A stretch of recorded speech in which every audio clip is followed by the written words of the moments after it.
ফিরে এলাম বিরতির পর। জাতীয় ক্রীড়া দিবসের অঙ্গস্বরূপ হিসেবে আজ বৃহস্পতিবার আমবাসা পুর পরিষদের উদ্যোগে আয়োজন করা হয় জাতীয় ক্রীড়া দিবস উপলক্ষে বিভিন্ন ক্রীড়া প্রতিযোগিতা। আমবাসা দশমী ঘাট মাঠে আয়োজিত হয় এই ক্রীড়া প্রতিযোগিতা।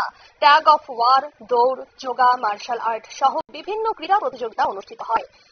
আয়োজিত এই অনুষ্ঠানে উপস্থিত ছিলেন আমবাসা পুর পরিষদের চেয়ারপারসন প্রতিমা মালাকার, আমবাসা মহকুমা শাসক তথা আমবাসা পুর পরিষদের সিইও দ্বিজ গোয়েল, কাউন্সিলর সুমন দেবনাথ, কাউন্সিলর দীপা দেব সহ অন্যান্যরা।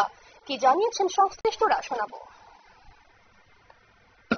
ন্যাশনাল স্পোর্টস ডে উপলক্ষে আমাদের যে ধ্যানচাঁদ হকির জাদুঘর, ওনার জন্মদিন উপলক্ষে সারা ভারতবর্ষের যে বিভিন্ন কর্মসূচি পালন করছে, সেই অঙ্গ হিসাবে আমরাও আমবাসা মিউনিসিপাল কাউন্সিলের পক্ষ থেকেও আজকে আমরা এই কর্মসূচি পালন করতে যাচ্ছি।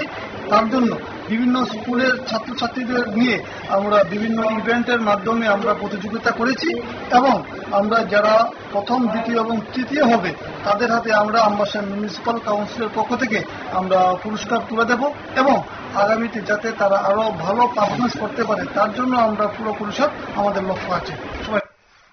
আপনারা শুনলেন সংশ্লিষ্টের বক্তব্য।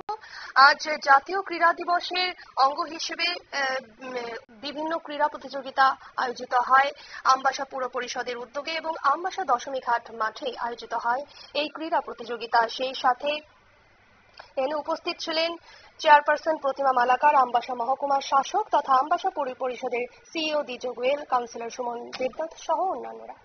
নিয়ে নিচ্ছে ছোট্ট একটি বিজ্ঞাপন বিরতি, সঙ্গে থাকুন।